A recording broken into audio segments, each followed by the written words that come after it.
style is impetuous. My defense is impregnable. And I'm just ferocious. I want your heart. I want to eat his children. Praise be to Allah. Hey! We're recording the podcast! Shut up! Good morning to you, wherever you are, because it is a morning somewhere for May 15th, 2024. That was a little aggressive.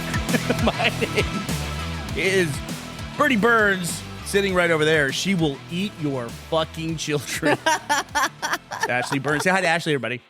Welcome to the Ides of May. I couldn't use Finn's intro for today's episode. Just couldn't do it. Let's just keep Finn as far away from Mike Tyson as we can, shall we? Mike Tyson has had some of the best press conference moments of all time, or why do they interview fighters in the ring after a fight?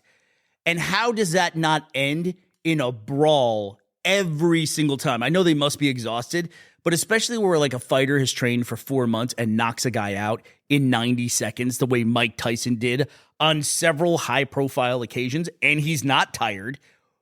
How does he not Who's getting in the ring with that guy? I'm not. Dude, I saw a video the other day. We'll post this in the link dump, where it was a bull, Ashley, a bull. You familiar with bulls? As in the boy cow? Yes, with the horns and all of that stuff. Like, as in don't mess with the bull. It was on the beach in Mexico. A bull got on the beach. There's a bull on the beach. And it was a lady who was like eye to eye with the bull. The bull's like squaring up on her. Is right? it doing the thing with the hooves? No, but it's just like got the head down and it's coming at her and pushing her, even like literally pushing her. She's a tourist. That's the way she's described in the headline. She's picking up her stuff, and then the bull keeps pushing her and she keeps dropping stuff like a towel or whatever. And she stops and bends down and picks it up. And it's kind of like shoe bull. And eventually the bull does the thing that you expect a bull to do. And it just starts wailing on her. And it's like, lady, have some sense of self-preservation. Ashley, when you go to the beach, isn't everything that you bring to the beach disposable? Like you're going to lose all of it? Well, certainly if a bull comes along, yeah. It's just like, let it go. Come back to it later. You know what? I'll get that towel later. There's even a dude, occasionally you'll get one of these videos where people are filming and nobody's helping. There's a guy who's like trying to help. Then there's a guy who represents the entirety of the rest of the world who's off camera. And you just hear him in the background going, "What? We told you! We told you this was going to happen." I hope she's okay. I don't know if she's okay. But it is wild to see someone who has absolutely zero sense of self-preservation. I saw a completely different video than you did. Apparently, it's bull o'clock. Maybe it's because we're in the bull cycle. We're in the bull market because I saw a completely bulls are going through a rebranding. There's going to be AI bulls dating each other. Go ahead, sorry, Ash. Because it was a bull on a street somewhere, and there was a dude just like sitting against a wall. I saw the same video. And the bull is like squaring up on him, and he doesn't move. He looks, he's chilling, having a drink of his soda, whatever, just hanging out. And then the bull is like, and walks away. I was expecting that guy to end up with a lot of holes. This was probably one of those street events where they have fun running with the bulls, where they have somehow irritated the fuck out of the bulls and for probably funsies? Have some device on the bull that's irritating the bull. Or people screaming at it. I don't like those events. I don't feel like it takes a lot to irritate a bull, to be fair. And it might be confirmation bias, too. If there's a video on the internet of a person and a bull, you probably know what you're about to get. You know what you're going to see in that. Otherwise, why would the person post it? The tale of the guy looked at the bull looked at the guy, and they went their separate ways. That's not a subreddit. That's very popular. Yeah, so this lady on the beach in Mexico, I can't help but segue into Jake Paul I was wondering, where is this going? Squaring up with Mike Tyson. So it was kind of surprising. So I'll be honest. I've never really understood all the ceremony of boxing. I don't really know where the face-off happens. It seems like it happens during weigh-in, but it happens far earlier than the weigh-in. Right. So I follow boxing almost not at all. I like the videos of that guy who does funny things with the people when he's facing off, like gives them a little kiss, or like offers to share a treat with them, or like does the funny things, right? Does a selfie. That's how much boxing I follow. I think those are funny, and I still can't tell you that guy's name. I don't even think actually he's a boxer. I think he's an MMA fighter. Okay. Which it's a small distinction, but a distinction. Yeah. Well, there you go. But I don't know. It's like a lot of that stuff carries over to fighting in general. They'll do this ceremony where the fighters are in a press conference environment. They come up next to each other. There's a lot of snapping of photos, and they all square off with each other. Some of the guys, always amp that up and will push the other guy or something like that. In this case, it was Jake Paul and Mike Tyson getting ready for their big fight, and they were squaring off. The big takeaway from this is people were kind of shocked to see how big Jake Paul was in comparison to Mike Tyson. He's taller than I thought. Not that Mike Tyson has not fought guys enormously bigger than himself throughout his entire career. It's a little different when the guy is also, 20 years younger than you as well. Yeah, it makes a difference, right? Yeah. What my big takeaway from it was when they went to do the little square off, Mike Tyson just starts jokingly punching Jake Paul in the stomach, and they're all laughing and having a great time, which is I don't know. I kind of want him to keep up the facade a little bit longer that this is going to be just mayhem. Right, that this is actually going to be a match, you mean? I get it. They're going to sell a lot of tickets. I read online that tickets for ringside seats are just under $10,000 US for a ringside seat. According to this article that I'm reading off of, this pause brought to you by Vamping, sportsbible.com, written by Nasir Jabbar. Lowest price tickets are $575, including taxes and fees. That's rare in the U.S. While ringside seats are available for a whopping $8,067. I'm not sure how they came up with that. There must be also taxes and fees in there as well. Does that include the cleaning bill to get the blood off?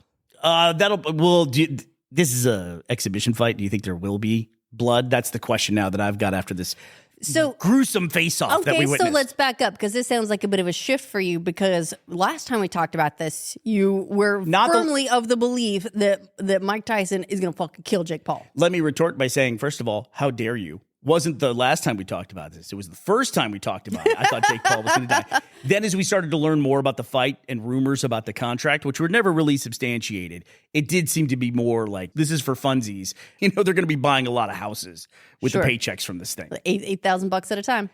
It's going to be up to, according to the sportsbible.com article, up to 80,000 spectators are expected to fill the stadium, which is home to the Dallas Cowboys of the NFL. And while we're talking about sports, get this out of the way too. NBA playoffs are going on right now. Yeah, you sent me a link to the NBA playoffs. Why? Just because it's going on right now. And there's a game tonight. The Boston Celtics are hoping to clinch an Eastern Conference final spot against the Cleveland Cavaliers. Later this week, the Pacers will be trying to stay alive against the Knicks. And then on the other side, the Western Conference, the Thunder versus the Mavericks series is tied 2-2. Denver Nuggets are leading the Timberwolves and look like they might clinch a Western Conference final spot. So we're on our way. My grandma was always a big fan of the Jazz. So how are they doing? Oh, is she a fan of the Utah Jazz? I don't see them on here. Okay. Don't see them. They didn't make it, babe. Well, sorry. That's how it goes. It's probably because of the Drake diss. Where did you read that Karl Malone got some shrapnel on the side of that? It goes way back. There's some stuff when Karl Malone was in college. He was rumored to be dating a 13-year-old, and it was just a different time back then. I was alive back then. It wasn't that different back then. Not that different. You're in college. What do you talk to a 13-year-old about?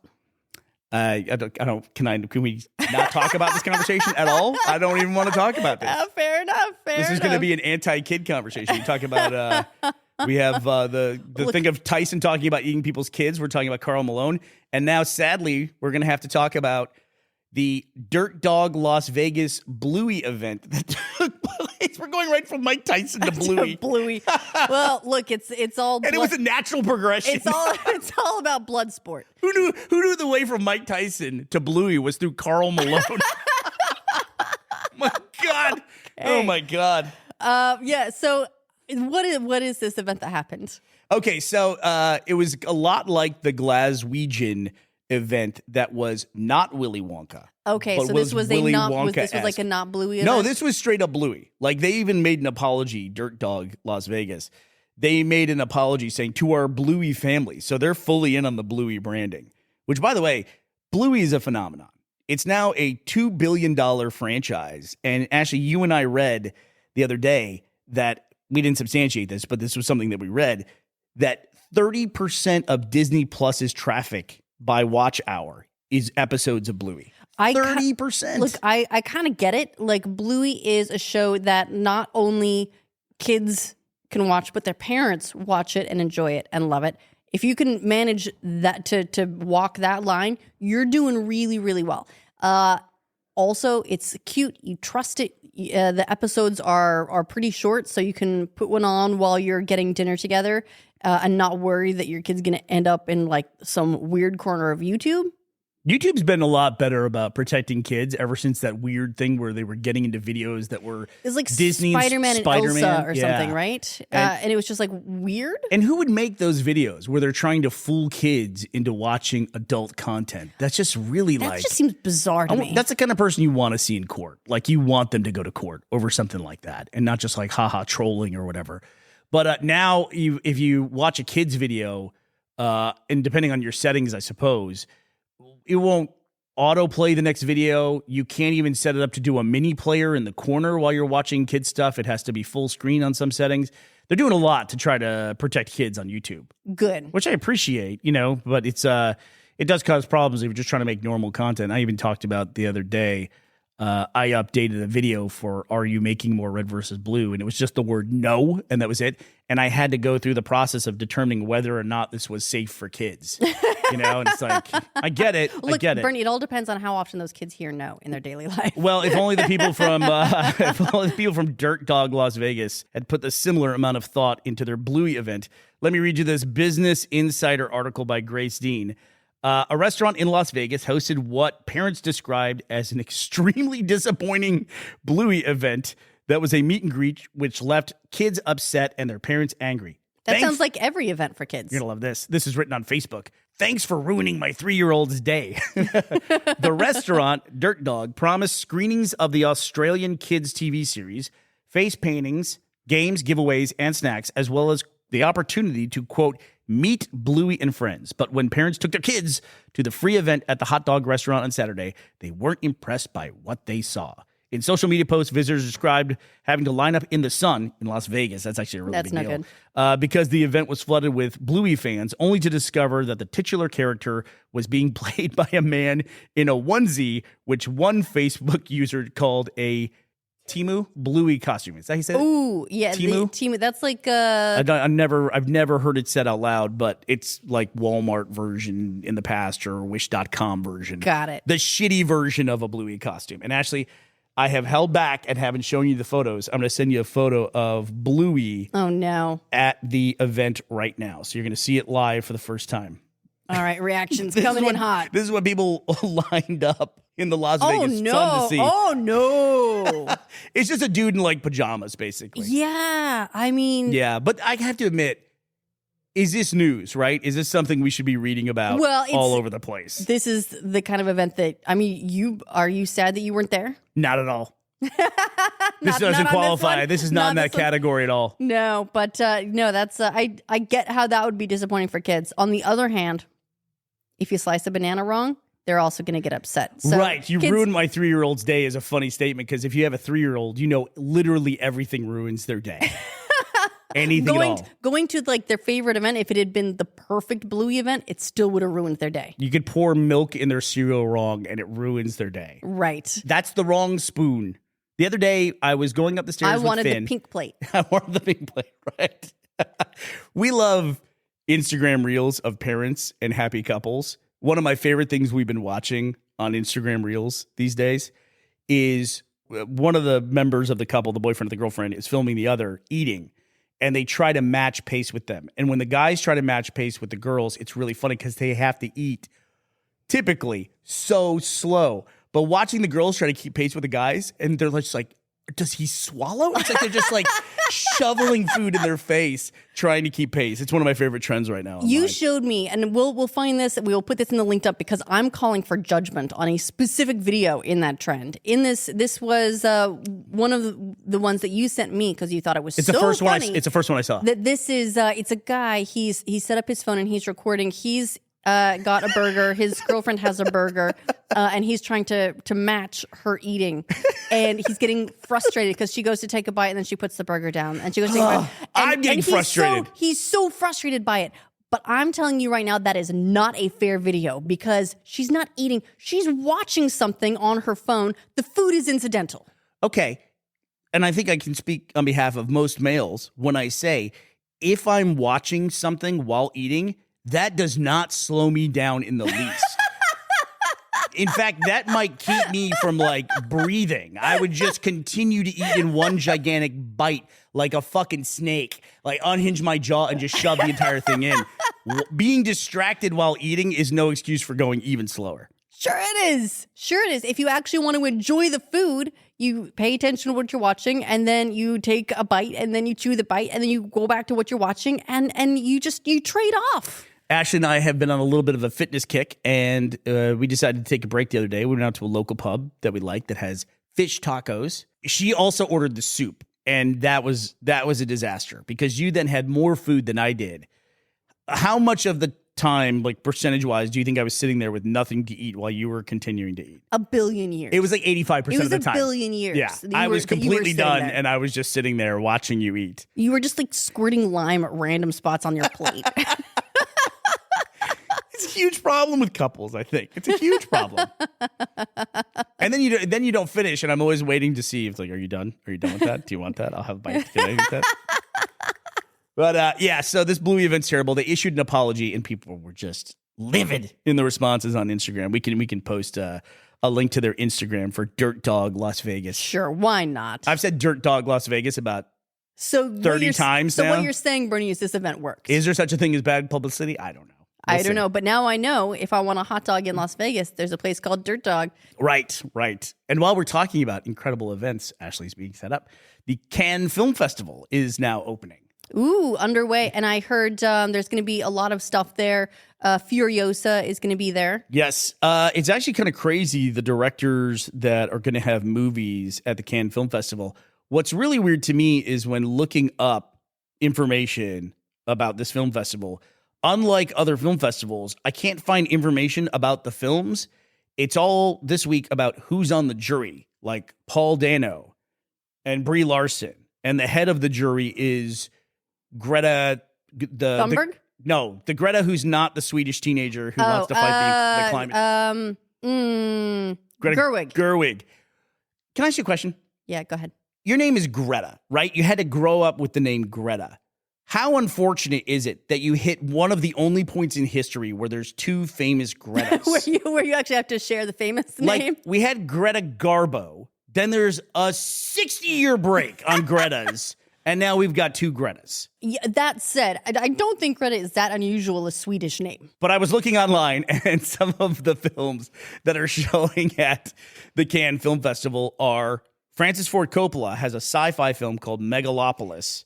I sent you the trailer. This is the film I think of as Megalopolis, the film that Francis Ford Coppola is self-funding because all the studios told him that it would never work. Right. And sometimes that's its full title, by the way. That pays off, like Avatar. You know, I have a feeling, having watched the trailer for this, it's not going to be the level that Avatar was. Yeah, we'll see. So, yeah, there's the teaser for Megalopolis has been released. It's kind of cute. Francis Ford Coppola put it on his YouTube channel. Oh, that's awesome. Which is awesome. Very modern. Yeah, right. And I watched this trailer, this teaser. I can tell you nothing about it except there's some statues that move and the vibes seem cool. It seems very like sci-fi noir is what I get from it. It has a very cool cast in it. It's got Adam Driver. It also has Giancarlo Esposito from Italia, New York. Giancarlo Esposito. It's got a few other people. I don't want to spoil anything for people who haven't watched it, but it is Francis Ford Coppola, who is most famous for Ashley directing. You got it right, the Godfather franchise. So, of course, he's going to be able to pull an amazing cast, I would think. I'm a sucker for sci-fi. I'm going to go watch this. I don't really have high expectations of it. A lot of times, sci-fi, I will give a lot of latitude for people who try to do cool stuff in the sci-fi world. But when sci-fi misses, I have to admit it really does miss. Like, what was the Channing Tatum one? I was going to say, you mean the one where Channing Tatum is like part wolf or something? Yeah, Jupiter Ascending. Yeah, that's the one. Yeah. That's the one. That had a great cast in it, too. It did. I did not catch that one in theaters. I watched it and I was like, it's amazing. I'm glad they took a swing, but this was not one of the home runs. Yeah. And then Paul Schrader has a movie, and also David Cronenberg has a movie at this year's Cannes Film Festival. Paul Schrader, all those names are like throwbacks to like classic American cinema. Paul Schrader's the guy who wrote Taxi Driver. Oh, wow. He wrote Raging Bull, to stay on our boxing theme for today. So you'd probably know Paul Schrader a lot better as a screenwriter than you would as a director. Boxing and bulls. It's his time. Yeah, here's a movie that I hadn't thought about in years. Do you remember the 80s film Cat People? No. Starring Natasha Kinski? Okay, what? No. What is this film? Listen, that was a movie that just came and went. It's a 6.2 on IMDb, whatever that means, for Cat People. I mean, IMDb was created, 20, 30 years after Cat People came out? Okay, is this like who's a going horror? back and Is this a reviewing Cat thriller? People? Are they aliens? I have to know more. If I recall correctly from watching it like scrambled on Showtime when I was a kid. Are there boobs? I think there was. I think it was like supposed to be like a sexy, like people as cats. I'm pretty sure by the end of the movie, the people shed their human skin and become cats, if I recall correctly. And if I'm not recalling correctly, I'm As one revealing a does. fetish. A deep-seated fetish that I have. This is according to Wikipedia. Cat People is a 1982 American supernatural horror film directed by Paul Schrader and starring Natasha Kinski, Malcolm McDowell, John Hurd, and Annette O'Toole. It's a remake of a 1942 RKO Radio Pictures film of the same name. Where's the RKA Radio Pictures brand now? Could someone just pick that up and start making stuff? That'd be as fun, RKO? right? Yeah, it's such a classic brand. Be cool if somebody like Fallout bought that, right? That'd be amazing. Yeah, right? Why not just, it's got to exist somewhere out there. Oh, it has the entire plot on here on Wikipedia. Well, it's Wikipedia. What are you going to do? It's a 1982 film. I think it's okay. Schrader has said in relation to the erotic and horror aspects of Cat People that the film contains more skin than blood. Does it talk about them shedding their skin at the end and becoming jaguars? How do you pronounce that word? Jaguar? You say jaguar. I throw a little bit of the U in it because it's got one. But I try not to let it overstay its welcome. My mom would always say jaguar. Jaguar. Jaguars. There's a lot of things, though, that... I'm firmly in the jaguar camp. That's where I lie in that. I'm the bull camp. Actually, what I want is a dude in a hot dog restaurant just dressed in a jaguar pajama suit. That's what I want. Dress him up as a bull and he can attack 3-year-olds. Maybe he was paying homage to Cat People because he heard that Paul Schrader had a film in the 2024 Cannes Film Festival. What's the most famous film you ever heard coming out of Cannes Film Festival? I honestly couldn't tell you. I know it's Cannes Film Festival as where people go to put on pretty outfits and pose a lot. It's where you're going to get a lot of films too that are like hugely independent. Like for instance, Brie Larson is on the jury, right? I think a lot of people would know Brie Larson these days as mega movie star, Fast and the Furious, Captain Marvel, MCU, exactly. Her independent stuff is amazing. Like, did you ever see Room? I was going to say that's what she won awards for. Specifically, was Room, wasn't it? She was in Scott Pilgrim versus the World, and she ate that role. She did. For she really breakfast. That scene of her doing that song, it comes up constantly. Yeah, I was always really sidetracked by the guy in that who was also Superman. Oh, right. I forgot that he's in it too. Yeah. And Chris Evans is in it too. Is he? No. Yeah, he's the skateboarding boyfriend and then goes on to play Captain America. All right, so who else from Chris Evans, by the way, plays a great villain. He should play villains more often. He's in a Netflix movie called... Is he in Gray Man? Yeah. There's so many like Netflix movies that are kind of the similar. But he's the bad guy in Gray Man, and he is clearly having the most fun in that role. It's not like 100% believable like with the movie plot wise, but he is very obviously having a great time in that movie. Okay, speaking of Netflix, so this was shocking to me as well, going back to the beginning of the podcast, for this press conference. I guess this is why they have press conferences. Did they bring a bull into the press conference? No. Mike Tyson and Jake Paul are going to be fighting on Netflix. It's Netflix. Yes, that's one of the big things events. about it, right? So Yeah. you don't even need to pay $500 to $8,000 for a seat. You can watch on Netflix. You don't need to be one of the 80,000 people going to the Dallas Cowboys stadium to watch this. Just think of the bathroom lines. Can you imagine being in the back row of that stadium and watching two dudes fighting in the center? It's like How would you see that? You see little ants. Get some binoculars out, old school style. I guess they do have the world's biggest Bust out your phone Jumbotron. and zoom in. Is that still the biggest Jumbotron in the world? I have no idea. At least for a professional stadium? They had that for years and years. Although now even the college stadiums have, like University of Texas has the Godzillatron. What's a Godzilla? It's a massive screen. It's just so you can see what's going on the screen when you're sitting in a stadium filled with 107,000 people. It's a lot of people. You know who worked on Godzillatron? Who worked on Godzillatron? Mike Pirtle of Rooster Really? fame. Yeah, he did a lot of stuff with UT Sports. A lot of stuff. And he didn't like design it or anything like that, but he has worked with the Godzillatron. which That's awesome. he got a lot of street cred at the office. talking about Everyone's that. like, "Ooh." Yeah, Tyler Coe was very impressed. Yeah, Office famous. All these name drops from our Rooster Teeth days. All right. Well, anything else going on in the world, Ashley? Anyone we should thank for today's episode? Yes, there are some people we should thank for today's episode. Specifically, I'd like to thank Jackus the Great and Munt for sponsoring this episode of Morning Somewhere. Thank you both for sponsoring the show. What was the first guy? Jackus the Great. Jackus the Great. You should follow with Jackus the Great because Munt is a great online name. All right, so let us know in the comments, who do you think is going to win the Jake Paul-Mike Tyson fight? At this point, I'm still putting my money on Mike Tyson. My money's on the bull. I might be betting emotionally.